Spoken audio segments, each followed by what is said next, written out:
What if your future tried to speak to you before you were ready to understand it? Picture it. 14-year-old kid, he just cut off his flat top haircut. He's living next to his double cassette boombox, dreams of being a sports center analyst in Bristol, Connecticut, DJ and artist at night, has a brownstone in New York, all the money, vacations every month, friends everywhere. He also had another kind of dream, the same dream over and over again, so vivid. He saw his future adult self walking the earth alone, no one to talk to, and nowhere to go. It's frightened him. That 14-year-old was me, and it shaped my life. It kept me from going for opportunities, people pleasing, and it caused me to force relationships. As kids, we dream without limits of being all we can be, from superheroes to princesses to athletes, actors, wishing that we're rich and famous. Those dark visions clouded those dreams for me and caused me to not explore this life. Jumping 28 years later, I have a family. I'm working more hours than I'm being paid for. Just really frustrated. I'm robbing Peter to pay Paul, Ringo, John, Billy Preston, everyone.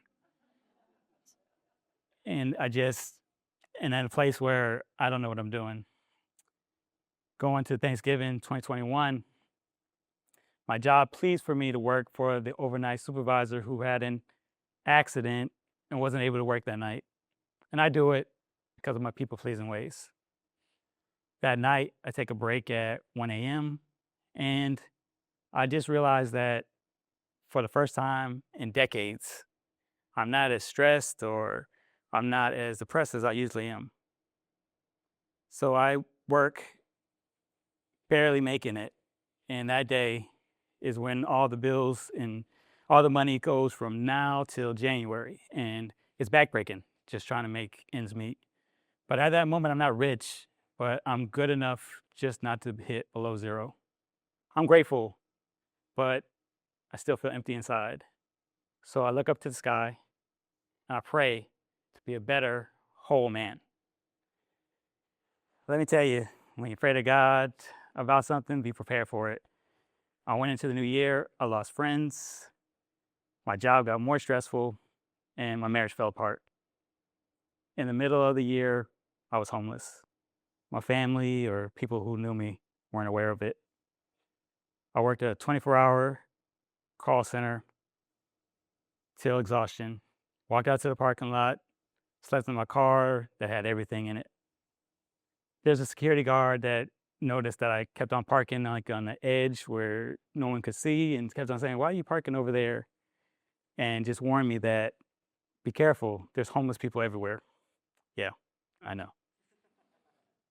She was persistent and she kept on asking me and she kept on looking around. And one night she worked late, so I couldn't stay where I was in that parking lot. So I had to wander off. So I went to a 24-hour gym, but there were not a lot of cars there.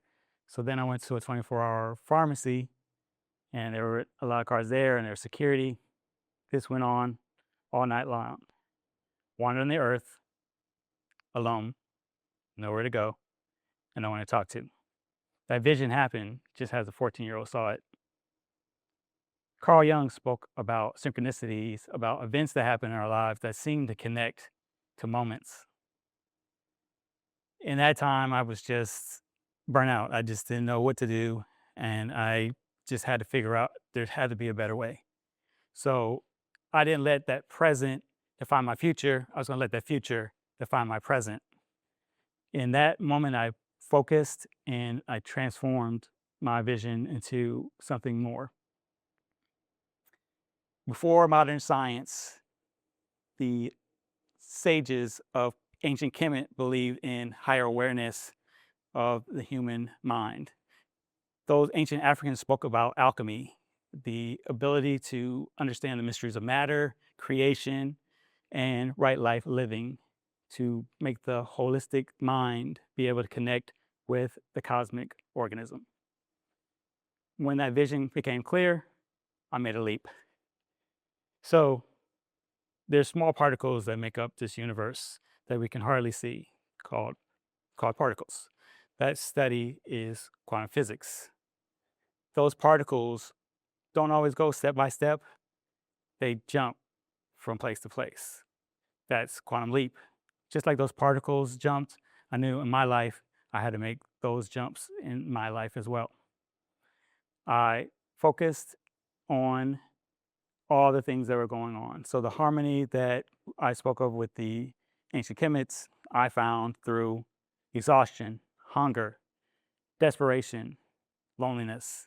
It cleared my mind in an angelic way where I visioned my future self and the success I was having there. That vision pulled me in, and I grabbed the energy of that future self and held me up in my present self. Sapphire Bardot writes in Unmasking Me, grief can be the gateway to purpose. I knew that my future self needed MBA to move to get a better job, so I'm pursuing my MBA now to be able to get that taken care of. I knew my future self needed to have better emotional intelligence, so I went in and I'm talking to people, reading, learning to do that. Also, I knew that I needed better circles. So what I did was I created those circles with intention. Physicist David Bohm spoke about disorder not being what we think it is. Disorder being an order that we are unclear or don't have to figure it out at this point. One thing that I've always figured or always say is when you're figuring out your path, talk to the child you once were, talk to the ancestor you're becoming, and talk to the spirit that you one day will be, and that will be your path. The 14-year-old sensed what was going on. That person in that moment was figuring out what God wanted it to do, and my future self was leading the way. We all are dealing with obstacles and issues in our lives that are insurmountable problems, man-made barriers that will bury you if you let it, but you can't stay where they try to bury you. So if you don't learn anything from this artist, author, entrepreneur, learn this or do this for me at least.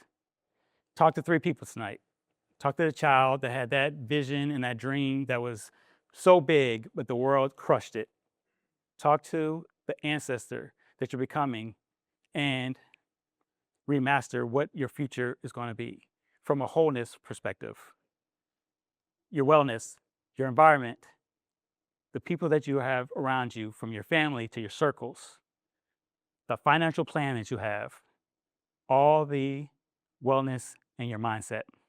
And make sure that you are doing that, because just like Amon Europe says in Money Morphosis, if you don't have that alignment, the money will never be enough. And also speak to your spirit at the last moments of life and ask, did we do what your legacy wanted it to be? I know a lot of people who have passed before their time, and the thing that I always loved was when the family said that person died doing what they were meant to do. So you all have the power to rewrite your own stories. The chapter that you feel is the end is the foreshadowing of the greatest transformation of your life, the moment for the leap.